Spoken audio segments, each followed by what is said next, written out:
Professor Gimetti, Accounting 335. This is lesson 12, which I've broken up into two parts. And we're going to be talking, we talked in the first one about initial sales of stock, okay, primary markets. This lecture is about secondary markets, where existing shares are sold. And we've heard of the New York Stock Exchange, which basically is a place where buyers and sellers come together to transact. That's all it basically is.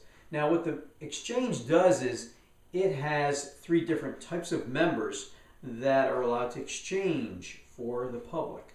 Okay, they have to buy their way into the market, but the first one are house or commission brokers.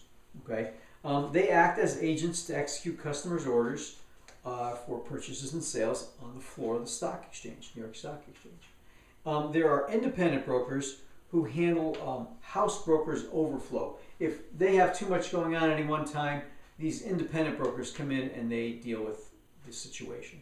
They'll take the overflow. And of course, there are the registered traders. These are people who purchase a seat on the exchange and buy and sell on their own accounts. Okay, they pay no commissions. It's a very coveted position here to be a registered trader on the New York Stock Exchange. Okay. Then there are designated market makers that make a market for an assigned security.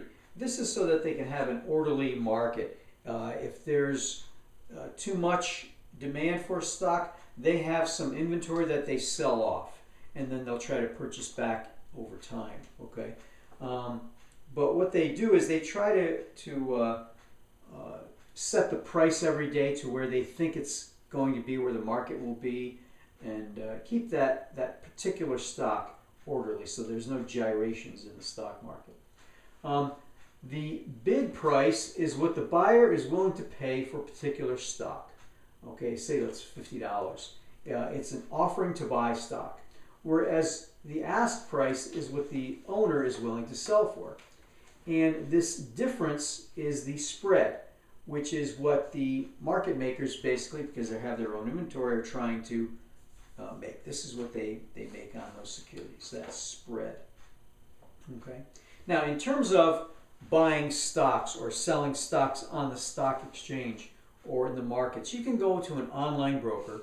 I have my own, but there are a number of them out there. Or you can go to full service brokers as well and place what's called a market order. A market order is an immediate order to buy that stock at its existing price, at its current price. Okay.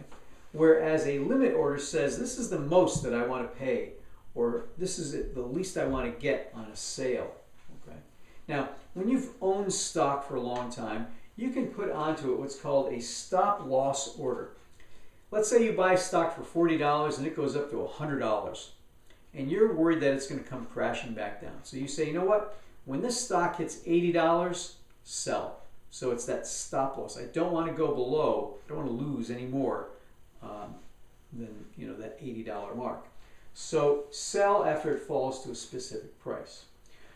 Short selling is just the opposite of logic, where you buy stock at a low price and sell stock high. In this case, what you basically do is you sell first and then buy back at a later date.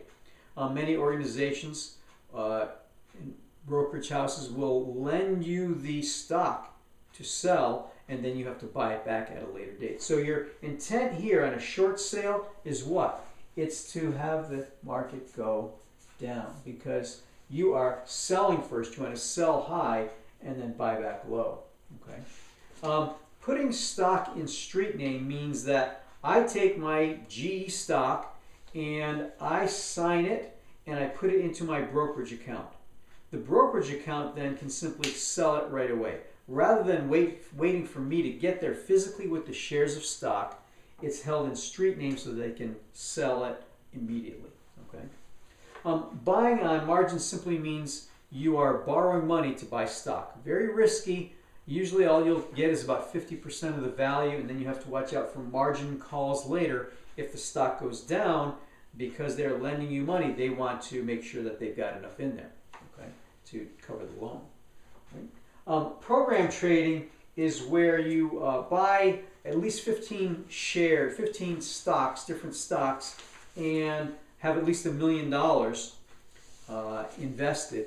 And what they basically do is they allow you to, computers keep track of these shares of stocks, and it makes for a bit of a volatile market, actually. This program trading, sometimes when the market goes down, kickers click on and these program traders say, sell these shares, sell these shares. And these are big blocks. These are very big blocks, and it precipitates a market decline. Okay, so program trading, there are restrictions now on program trading. Okay, OTC, over-the-counter markets. NASDAQ is the largest over-the-counter market. There is no central location. All it is a bunch of dealers who basically make a market. They buy and sell on their own account. They are operating on this spread that we talk about. Okay, and they're holding an inventory of securities that they specialize in. They know these stocks, and that's what they deal with. They keep just that inventory of those specific stocks. And that is the end of lesson number 12. Thank you.